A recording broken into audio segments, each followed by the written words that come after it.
Sejumlah aktivis ditangkap dan jadi tersangka pasca gelombang unjuk rasa yang terjadi pada 25 hingga 31 Agustus. Publik menyoroti penangkapan aktivis agar tidak menjadi kriminalisasi.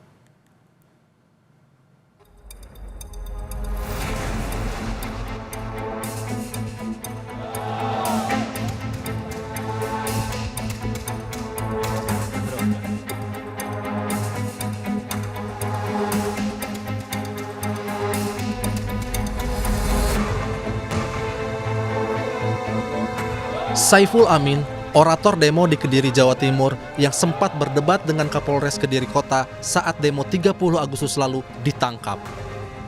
Saiful Amin ditahan di rutan Mapolres Kediri Kota setelah diduga menjadi provokator pada demo yang berujung ricuh.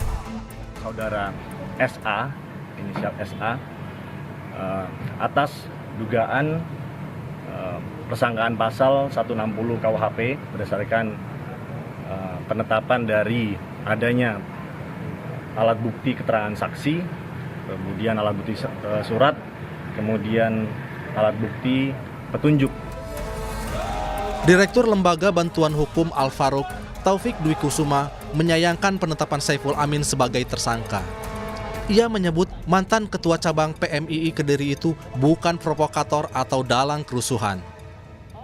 Antara aksi solidaritas Afan dan kerusuhan itu dua kejadian yang berbeda. Sekitar jam 5 sore atau sebelum peristiwa pembakaran dan penjarahan, Saiful sudah pulang. Kata Taufik yang dikutip dari media setempat, kediripedia.com.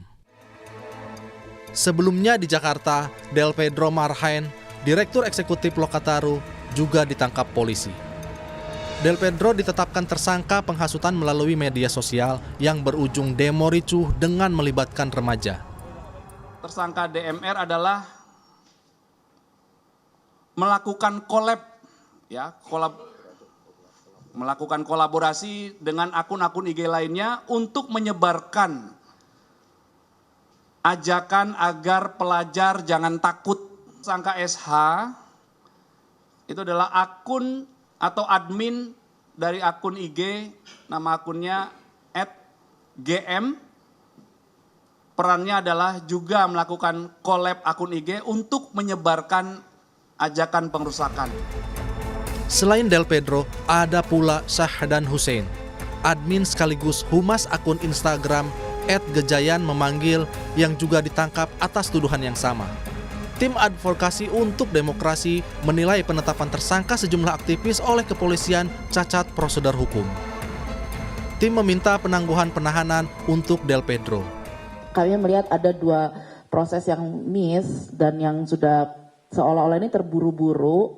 Dan ini bukan seolah-olah ya, memang terburu-buru dan secara formal sudah cacat prosedur hukum. Jadi itu penting sekali untuk diperhatikan bahwa kemudian berpendapat dan sebagainya di dalam sosial media itu sangat mungkin sekali tanpa proses yang jelas kita bisa ditetapkan sebagai seorang tersangka dan dijemput.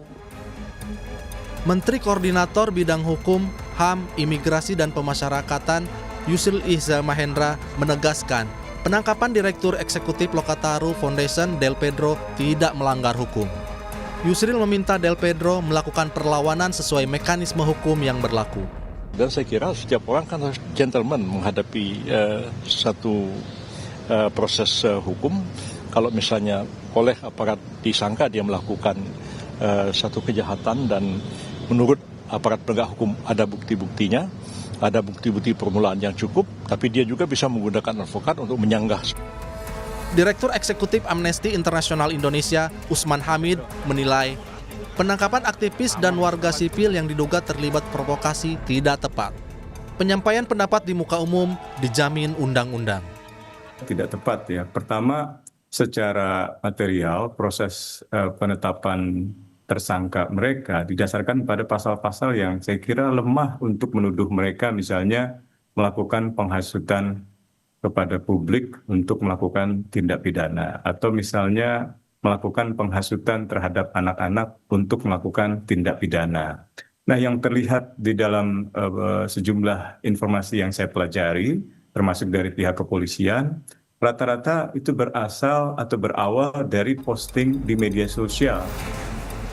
Publik kini menyorot tindakan aparat yang menangkap sejumlah aktivis buntut demonstrasi akhir Agustus lalu di berbagai daerah.